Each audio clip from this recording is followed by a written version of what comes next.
Hi, I'm Ahmed and today I'm going to talk about NFTs.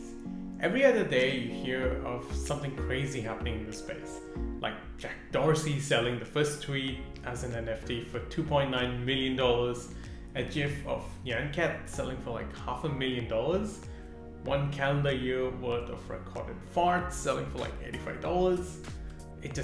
The list keeps going on and it just keeps getting crazier. I think this technology has opened up a whole world of opportunities for creators. So there's so many artists who have been able to create digital art and monetize their work. Before I get all technical, I'll start off by creating an NFT because that really helps you understand how it works and put things into perspective. Here's how easy it is to create an NFT. Start off by recording or creating your digital art. In this case, I've just used a clip of my dog. Navigate to an NFT marketplace like Opensea.io and click on Create. You do have to link your digital wallet before you do this step. Upload your digital art, give it a title and a description. Select the blockchain you want to upload it to. I'm choosing Polygon here because there's no gas fee for Polygon, while with Ethereum you have a gas fee. Click on Create and it creates your NFT.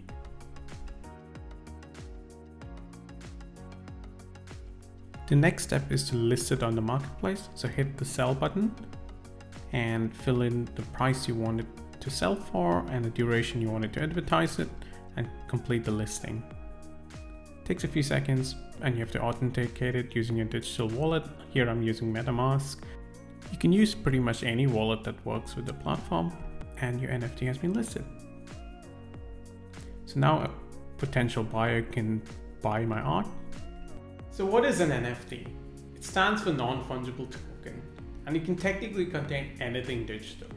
NFTs allow you to buy and sell ownership of digital assets and keep track of who owns them using the blockchain. When you buy an NFT, you're essentially buying a digital recording of ownership of a token, which can then be transferred to your digital wallet. When you buy a car, the government essentially records ownership of your car on their records. It's similar with NFTs. With NFTs, you just say you buy a piece of art, the digital ownership is recorded on the blockchain, which is a bunch of computers essentially on the internet recording that ownership to your wallet address. So when you buy a piece of art, do you really own it? Here's the bit that most people don't realize. You're buying a collection of metadata defining what you own. It essentially relies on a link or an address that points you to the piece of art rather than the art itself. It's not practical to host the art on the blockchain. It would be ridiculously expensive. So it's like having a map that points you to the treasure, but the land holding the treasure is owned by a separate entity. So if that entity or platform fails for whatever reason, you're most likely going to be left with a really expensive link that points you to nothing. In short, you get a 404 error page. Quite often, the fear of missing out on something drives people to take unnecessary risks. A house on sale is worth what someone else is willing to pay for it. Owning a collectible such as a digital asset is similar to that. The art is worth as much as what someone else is willing to pay for. Price is based on scarcity. When there's an abundance of art, it's hard to pick the next big thing. It's probably going to boil down to a combination of how good the content is and a bit of search engine optimization.